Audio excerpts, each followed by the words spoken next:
questions around the decision matrix. And I did a demonstration for the other room. They found it really helpful for them to understand the decision matrix this way.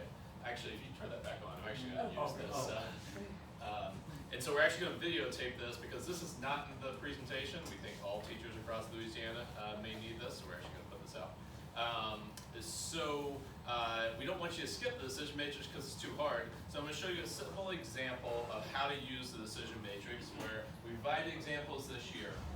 So as you can see in your resources, if you're a member at the top here, I can't see the resource. Criteria and constraints listed at the top. And so the students will work in their groups to define the criteria and constraints for making a decision. And then the different options are listed down the left-hand side. And then I'll get to a second the weights, and I'll show you. I can't see on the video. Oh, you can't see it on the video? Should I come closer? Maybe if you can get closer on the video. We're doing this on the fly videotaping with an iPhone. So criteria and constraints listed at the top. There we go. And then the actual options listed down the left-hand side. We'll get to the weights in just a second. So you see what it looks like. I'm going to take you over here to this board, and instead of doing that example, we're going to do a simple example of if you were working with a team to make a decision about where to eat lunch. Okay? So I've listed our three options. You could have barbecue with your team, you could have Mexican food with your team, or you could have a salad. All right, so what are the potential criteria and constraints that you may think about when making that decision? Cost is one. Okay, we're just going to do three. I mean, you could do 4 or 5 criteria constraints at the top if you want. We're going to do cost. Maybe second one. Location. Good. I'm going to pick the last one because I picked it for an example. Calories, right? I know I got to watch that. So calories. So those are our 3 criterion constraints. So I'm making my decision with my team based off of cost, location, and calories. So I'm going to rank barbecue, Mexican, salad based off of each of these three criteria constraints individually. So cost. Well, I know that I'm thinking to myself, I can go to Taco Bell and get Mexican pretty cheaply. So that's going to be a 3.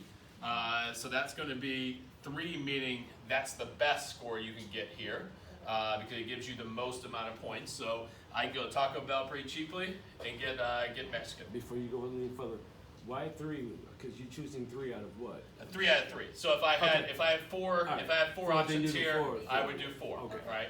So I put a 3 here. Okay. And then I know, barbecue, I'd probably get immediately priced, so that'd be a 2. Salad, well, I know that that's probably going to be pretty expensive. Those salads are usually $10 to $12 when I go to one of those salad places, so that's a 1. So if I'm just measuring based upon cost, so I'm going to go Mexican there, right? Location, well, I know the salad place is like right next door to where I work, so that's going to be a 3. I know I got to drive a couple of miles to the barbecue place, that's going to be a 2. And the Mexican food place is like 10 miles away, even though I love it. And then calories. Well, I know salad's going to win out here, right? So that's going to be a 3. Barbecue probably is going to be a 1, because I'm getting everything there. And Mexican, I could probably eat pretty healthily, maybe if I choose the right things at my Taco Bell place. So that's going to be a 2. So if I'm simply going to do this to make this decision, I just add these up. So barbecue, the total would be a 5. Mexican, 6. Salad, 7. So based upon this, if all these are weighted equally, salad wins, right? I choose salad, it has the most points. Let me stop there. Questions? You have dressing with that salad? All right, so but the students are agreeing to the rankings as a group. They're agreeing to the rankings as a group, yes. So you and I, if we were in a group together, we would have to come to a decision.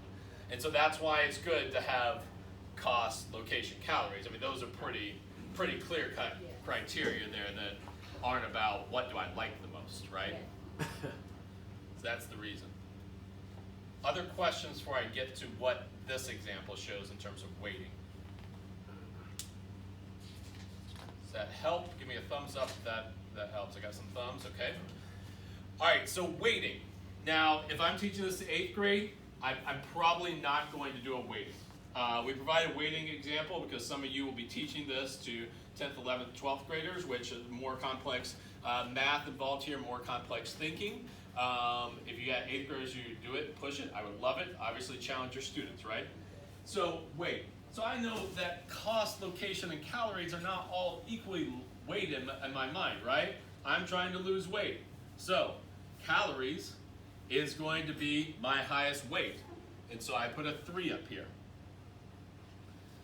I'll show you what I'll do with those things. And I know, hey, I want to get this quickly.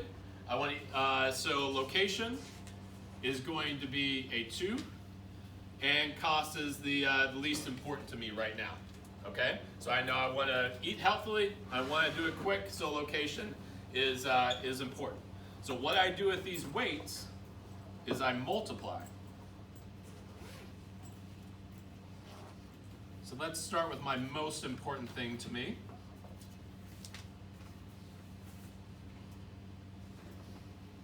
Calories. So if that's weighted at 3, I just multiply times 3. So that's 3. I'm actually going to be 6. That would be a 9.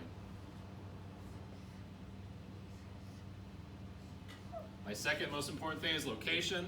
Just multiply by 2 here. 4, 2, 6. And cost, just multiply by 1. So, given this, if my weighting is calories are most important, I multiply by 3. So I just add up the numbers in my boxes down here of my weighted decision. And so that's 9. That is 11. That's 11. That is 16. So this one still comes out the same. 16, 11, 9. Yeah, it still comes out the same ranking. It could come out differently though. If I had, obviously if I rated costs first instead of calories, it may have come out differently because I would be multiplying the cost category by 3. But I have rated calories as the most important thing to me. That's how I get more weight into my calories category, is because I've rated that at 3 and I'm multiplying that by 3. Let me stop there. Questions?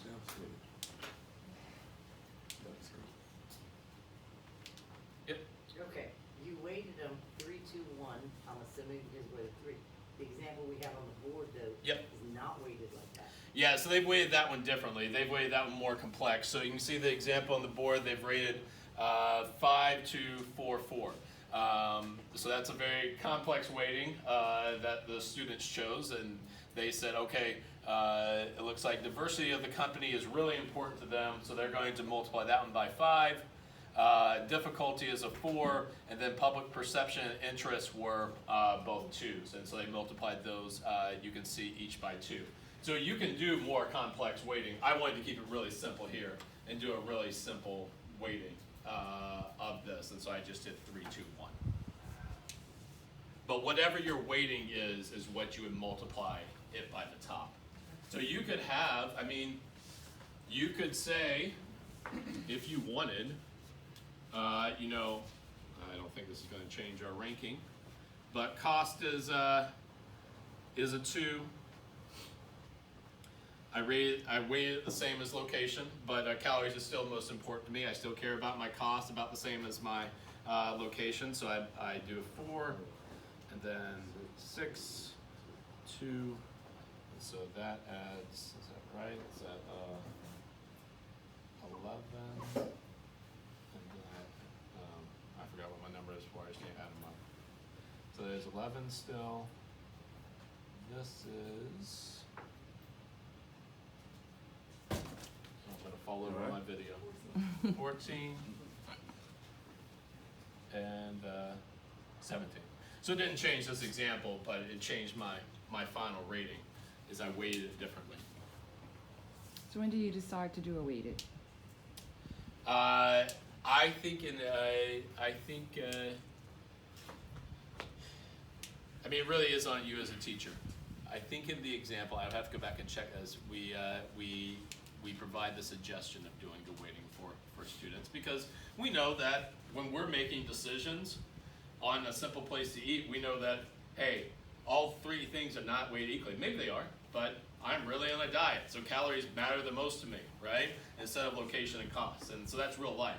And so we love to push students to think and to make decisions. Again, this is a logical decision-making format for them to teach them. So we know that these things are not all equal in our minds at the same time. We know our rating and our weight also changes on those criteria. As a 7th and 8th grader, it's going to differ because they're going to prioritize it differently because they could care less about calories. Yeah, They just want to get full. Or cost. 'cause Or it's on cost. their Yeah, parents' yeah. yeah. Now their cost is going to probably be different from. And so you probably want to push them on, the selection of these criteria at the top of like, hey, this is probably, you may have a situation where what do you want or like taste comes into involved, but that's more subjective, right? Especially as you're making a decision as a group, and so you probably want to be more concrete on those criteria at the top. It really Then you helps can us. always influence them based on calories because as you get older, your weight, Yep. health-wise. Yep. Other questions? I like it. All right. Hopefully this was helpful and helps clear up anything you had questions about. Thanks so much, guys. Thank you.